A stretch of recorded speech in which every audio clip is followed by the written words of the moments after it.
Hello, and greetings from the North Pole. My name is Melissa Bischoping. If you'd like to chat more after this, or just follow me for lots of cat pictures, you can find me via my socials here on the screen. I'm posting mostly in the Fediverse these days, so I recommend starting there. I'm here today excited to present to you on the topic of JavaScript obfuscation, so let's go ahead and get started.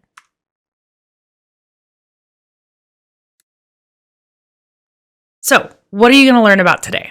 If you're new to the topic, we'll talk a little bit about what obfuscation is and what it isn't. Then we'll discuss briefly why someone would even want to make complex code harder to understand. This is one of those situations, too, where both threat actors as well as legitimate developers have very good reasons to want to obfuscate their code. Lastly, we're going to talk about how to deobfuscate some of this code yourself. So, to start with, what is obfuscation? By its own definition, in the most basic terms, it's taking plain, readable code, such as outputting hello world, and putting it through a series of operations to make it complex, lengthy, out of order, generally pretty impossible for a human to read through like they would have the original script. We'll see some examples of that later on that'll illustrate what I mean by this. This obfuscation has little to no meaning to a computer, though. So while it may take ages for humans to reverse what the code is doing, the computer can work through the logic and piece it back together quickly. The final result is that the code does exactly what the original did, even when obfuscated. An important point, obfuscation is not synonymous with encoding, hashing, compiling, or encrypting, and we're going to quickly talk about some of these differences. So, obfuscation. Obfuscation is using logic, variables, functions, renaming, arguments to garble the code in a way that makes it non-human readable. This can happen inside scripts like PowerShell, Python, JavaScript, or you could have that obfuscated code inside of compiled code. By its design, obfuscation is reversible. So remember, the output of the code remains the same even if it's been obfuscated, so it requires no special keys, no passwords, nothing else in order to function as designed. You, the human, just can't read it as clearly. Note, this isn't a security feature. Obscured code is not protected against being reverse engineered, it's just layered to make it harder to do manually. So encoding, on the other hand, is used to convert data into something else entirely so that it could be easier to consume by another product or service. It's also reversible and isn't meant to keep your data secret. It's simply meant to make the process of data input and output more portable between systems. Think of things like base64. This is used to send data between two systems so there's no misinterpretation.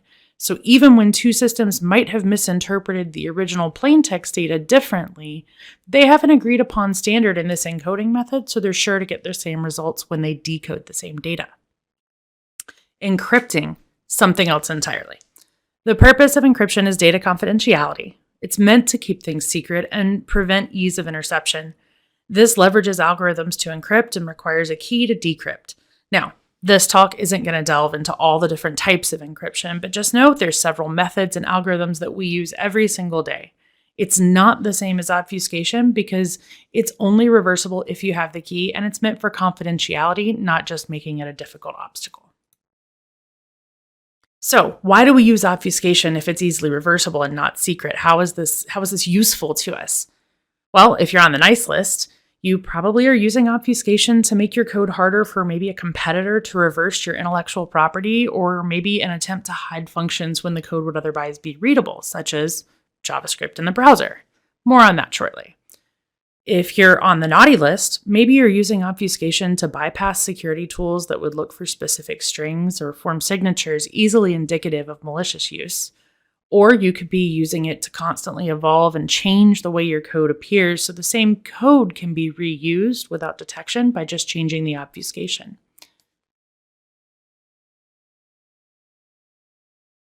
So, what are some attributes of good obfuscation? Well, it should be potent. Potency refers to how hard it is to deobfuscate by a human being, even if that person is writing scripts to automate the process. Layers of obfuscation techniques combined using multiple methods help ensure this. Your code should also be resilient. How easy is it for me to write some Python to do the deobfuscation for me? If it's easy, then the obfuscation wasn't resilient. And while there's a lot of deobfuscation toolkits available, stuff on GitHub, various websites you can go to, seriously, just Google them. You'll find like a ton. These tools aren't effective against sophisticated and resilient obfuscation. Lastly, it should be low cost. And I don't mean cost in dollars, I mean cost on the endpoint itself, cost in memory and CPU performance. If the obfuscation makes the program significantly larger or requires significantly more resources to run because of all the added functions, it could cause a performance hit that might be noticed. Now, if you're selling software, this is bad because then your software is going to seem bloated. It'll impact some business critical operations, might even take down a couple of systems, and that's bad for you. Now, if you're a threat actor, the increased performance hit may raise suspicions and get you caught faster. There's a lot of techniques that can be used to obfuscate JavaScript. This list here on the screen is not exhaustive, but I've only got a few minutes, so I wanted to just touch on some of the most common ones. These are some of the most common you'll see. These methods usually get combined together. Very rarely is it obfuscated using only one technique. And there may be some nuances to how they're employed depending on like what browser is being used or other environmental considerations that a person who is writing the code may use to make the decision on which techniques they leverage and how they implement them. So, deobfuscation. This is not an all-encompassing workflow. There's a million ways to do it. I just wanted to give you a couple of ideas to work from. So what might it look like while you're thinking through deobfuscation and how you would approach it if someone handed you obfuscated code? Here's your starting point. Like I said, there are so many other ways to do this. Almost always, you're going to want to start by beautifying code to take it from the giant wall of complicated text into something a little more structured with your indents and code blocks. Then you might want to attempt using some of those known deobfuscators we talked about, or some scripts available in the wild. This might get you a couple of threads to pull on, but I doubt it would be sufficient to return the code perfectly to its original form. You're going to want to look maybe for unused snippets or unused variables. You can even use things in like Notepad++, just Control F on the function name and see if it doesn't show up anywhere else. It's a common technique to try and add in some of those things that are defined but never used, just as noise to muddy up the waters. Leverage the debugging in the console to see maybe if you can add some console logging to return things as they're processing or add some breakpoints. And maybe work yourself through the code. And as you begin to understand what those functions or variables do, rename them into something that's human readable. Like give them a name that makes sense in your head. And work through putting that code back in its correct order so that it flows logically. Like I said a couple of minutes ago, a common technique is to reorder the functions. This may also mean that you have to remove some additional loops and rearrange a couple of things so that it flows logically again.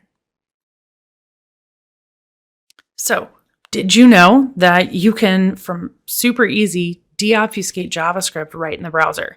You can open DevTools in something like Chrome or Edge or whatever your browser is and immediately begin exploring any JavaScript that's executing and interact directly with the console and various debugging tools that are included right there. I added a link because Google has a great write-up on this and the toolkit that's available to you. It's really informative, it's totally free, and they also have a demo environment. You can see here that googlechrome.github.io has an environment you can play around with some of these tools as you're learning. And you'll learn a ton in the process, not just about deobfuscation, but about how JavaScript debugging happens in console.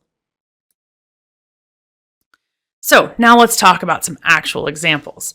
Here's a quick sample of some JavaScript. So Santa is into automation this year, and we got a snippet from a site he's building to manage his naughty or nice list with the elves here in the North Pole.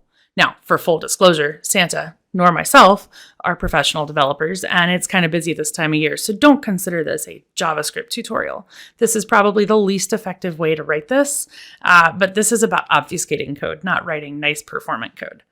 So we can see here, it looks like Santa makes a list. Okay, now he's checking it twice, and then there's an output of the naughty list, and then he finds out who's nice. All right, easy enough, right? But because kids these days are more tech savvy than ever, Santa has decided to employ some obfuscation. just in case someone tries to get access and figure out how to modify that list so they can ensure they come up as nice.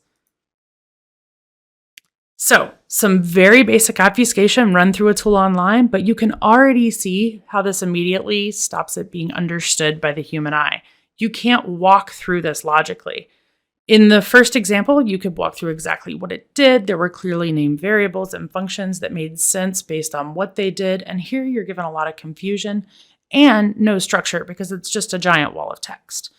Now, if you want to actually play with this example, I have made it available on my GitLab. The link is right here on the screen.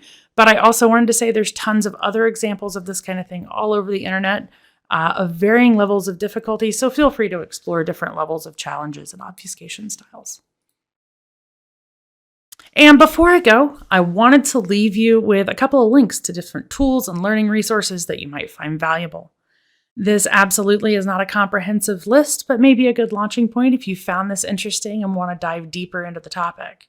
One other thing, a quick note on some of those automated tools. Like I said a few slides ago, you may and probably will require some additional work in addition to whatever your tools output. So use those tools as a starting point or a learning opportunity, and don't get discouraged if the deobfuscation appears incomplete initially. Thank you again for letting me join you at the North Pole this season. I hope you learned something interesting. Stay safe, stay warm, and happy hacking.